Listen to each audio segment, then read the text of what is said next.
போஸ் ஒண்ணு அந்த நாட்டு மருந்த கஷ்டப்பட்டு கண்டுபிடிச்சு கொண்டு வரலன்ற உண்மை கூடிய சீக்கிரமே வெளியே வந்தா பார்க்கவே ரொம்ப நல்லா இருக்கும். நீங்களும் நினைச்சா மறக்காம லைக் பண்ணி உங்க ஆதரவை தெரிவிங்க. இங்க தமிழும் சேதுவும் தங்களோட உயிரையே பணைய வச்சு எப்படியோ அந்த நாட்டு மருந்த எடுத்துட்டு கொண்டுட்டு வர வழியில இந்த போஸ் இருந்து தமிழ் செல்விய கட்டையால அடிச்சு அந்த மருந்தையும் எடுத்துட்டு வந்து ஏதோ கஷ்டப்பட்டு அவரு தான் எடுத்துட்டு வந்த மாதிரியும் உயிரை பணைய வச்சு எடுத்துட்டு வந்த மாதிரியும் சீன் எல்லாம் போட்டு எல்லார்கிட்டையும் நல்ல பேர் வாங்கணும்னு கீழ்த்தனமா நடந்துட்டு இருக்காரு. அதுவும் இல்லாம அவரு கொண்டு வந்த மருந்தை வச்சு வெறும் 3 பேரை மட்டும்தான் காப்பாத்த முடியும்னு சொன்னதுனால ஃபர்ஸ்ட் ராஜாங்கத்தை அந்த நாட்டு மருந்தை தயாரிச்சு காப்பாத்திடுறாங்க.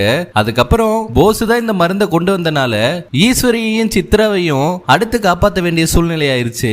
இப்ப அதுக்கப்புறம் மருந்தே இல்லாம இப்ப சாவித்ரி தாமரையும் உயிருக்கு போராடிட்டு இருக்காங்க. அதுவும் இல்லாம டாக்டர் வேற 5 நிமிஷத்துல உங்க செத்துருவாங்க அப்படின்னு சொல்ல இன்னொரு பக்கம் சேது தமிழ்ச்செல்வி இப்படி அடிபட்டு விழுந்து கிடக்கிறதையும் பார்த்துட்டு கஷ்டப்பட்டு எப்படியோ ஹாஸ்பிட்டலுக்கு தூக்கிட்டு வந்துடுறாரு. பாவம் சேதுவுக்கு அந்த வண்டி ஏதோ கடிச்சிருக்கும் போல அவருமே ஏதோ மயக்கத்துல தான் இருந்தாரு. அதுக்கப்புறம் சேது கொண்டு வந்திருந்த மருந்தையும் தயாரிச்சு இந்த சாவித்திரியும் தாமரையுமே காப்பாத்தியாச்சு. அதனால டாக்டர் இருந்துட்டு உங்களுக்கு இனிமே எந்த ஒரு பிரச்சனையுமே இல்ல, நீங்க நல்லா தான் இருக்கீங்க, கொஞ்ச நேரம் ரெஸ்ட் எடுத்துட்டு நீங்க வீட்டுக்கு போலாம் அப்படின்னு சொல்லிடுறாங்க. அப்பதான் பாட்டி இருந்துட்டு தமிழுக்கு என்னாச்சு, என் பேரனும் இப்படி படுத்திருக்கான், எங்களுக்கு ரொம்ப பயமா இருக்கு, அவனையும் வேமா காப்பாத்துங்க அப்படின்னு சொல்ல உடனே அந்த நாட்டு மருத்துவரும் இருந்துட்டு மருந்தையும் தயாரிச்சு மயக்கத்தை தெளியவும் வச்சு சேதுவுக்கு அந்த மருந்தை ஃபர்ஸ்ட் கொடுத்துறாங்க. ஆனா தமிழ் செல்விக்கு தான் மயக்கம் தெரியவே இல்ல. அதுக்கப்புறம் எப்படியோ ஒரு வழியா தமிழ் செல்வியும் மயக்கத்தை தெளிய வச்சு அந்த மருந்தையும் கொடுத்துறாங்க. ஆனா மருந்து கொடுத்த உடனே எல்லாரும் சரியானவங்க, தமிழ் செல்விக்கு மட்டும் சரியாகவே இல்ல, அதே மயக்கத்திலேயே தான் இருக்காங்க. இதனால குழப்பமான அந்த நாட்டு மருத்துவர் இருந்துட்டு எனக்கு என்னமோ இந்த பொண்ணை வண்டு கடிச்சிருக்காதோ என்னமோன்னு தோணுது, வேற என்னமோ நடந்திருக்கு, வண்டு கடிச்சிருந்தா இந்த பிள்ளை இவ்வளவு நேரம் இந்த மருந்து கொடுத்ததுக்கு அப்புறமும் மயக்கத்திலே இருக்காது, என்ன நீங்க கொஞ்சம் செக் பண்ணி பாருங்க அப்படின்னு சொல்ல அப்பதான் டாக்டர் இருந்துட்டு ஸ்கேன் தான் எடுத்து பார்க்கணும்னு சொல்லி ஸ்கேன் எடுக்கிறாங்க.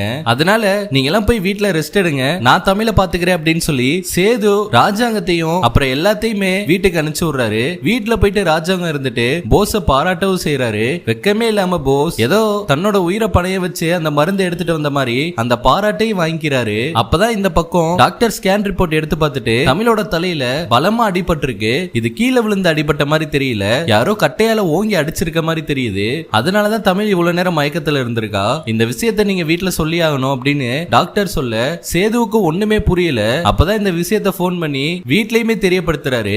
ராஜாங்கமே நேரா ஹாஸ்பிட்டலுக்கு வந்து டாக்டர் கிட்ட என்னாச்சு, தலையில அடிபட்டு இருக்குன்னு சொல்றாங்க அப்படின்னு சொல்ல ஆமா சார், தமிழ் ஒன்னும் கீழே விழுந்து அடிபட்ட மாதிரி தெரியல, தமிழை யாரோ கட்டையால ஓங்கி அடிச்சிருக்காங்க, அதனாலதான் தமிழ் இவ்வளவு நேரம் மயக்கத்துல இருந்திருக்காங்க, ஏதோ ஒரு பிரச்சனை நடந்திருக்கு, அது என்ன காரணம் தான் தெரியல அப்படின்னு இங்க டாக்டர் சொல்ல ராஜாங்கத்துக்கு ஒரே குழப்பம், சேதுவுக்குமே ஒரே குழப்பம். அதனால கூடிய சீக்கிரமே இப்படி தமிழ் செல்வியை அடிச்சு போட்டுதான் மருந்து எல்லாத்தையுமே எடுத்துட்டு வந்தாருன்ற உண்மையையும் கூடிய சீக்கிரமே வெளியே கொண்டு வந்தா பார்க்கவே ரொம்ப நல்லா இருக்கும். நீங்களும் நினைச்சா மறக்காம லைக் பண்ணி உங்க ஆதரவை தெரிவிங்க.